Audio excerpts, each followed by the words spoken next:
Hello everyone, welcome to my channel. I'm going to share with you how to make this old-fashioned strawberry spoon cake. These are the ingredients that I'm going to be using. I have some fresh strawberries, flour, some leveling, I've got some unsalted butter, buttermilk, and I'm going to be making it in my cast iron skillet.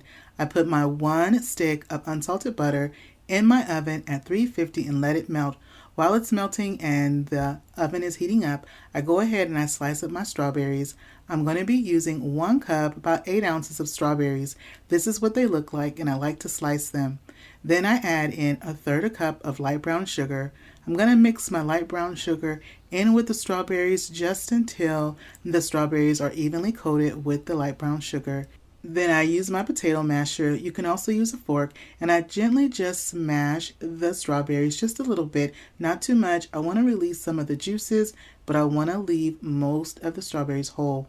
Then after I do that, I'm going to let this sit for a minute, and this is what it's going to look like. You're going to have some nice juice coming from those strawberries.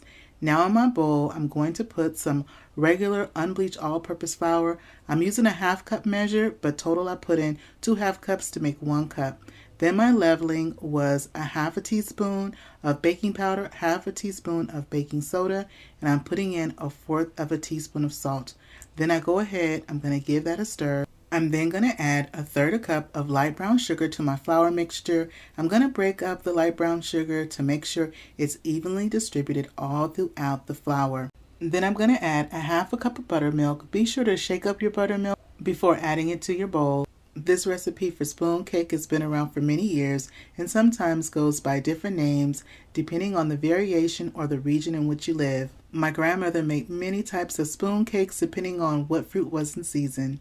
Now what I do is I take that melted butter and I add most of it except for about a tablespoon. I leave that in my cast iron skillet. You can make it in a regular 8x8 cake pan, or either if you want to double the recipe, you can double the recipe and make it in a 13x9 casserole dish. You want to mix your batter until it is smooth and has no lumps. If you have 1 or 2 lumps, that's fine. I smooth the batter out in my pan, then I add the strawberries, including all the juices. I go ahead and layer the strawberries and the juice all right on top, not mixing in, just letting them sit right on top of the batter. I'm using strawberries, but you can use any kind of fresh berry, nectarines, plums, cherries, or fresh peaches. While our spoon cake is baked in the oven at 350 for 30 to 40 minutes, you want to bake it until it is nice golden brown on top and the tester comes out clean. If you're doubling the recipe and baking in a 13x9 dish, you want to adjust the cooking time accordingly. Well, we like to serve ours warm with a scoop of vanilla ice cream. This spoon cake has stood the test of time, and we didn't even need an egg to bake our cake.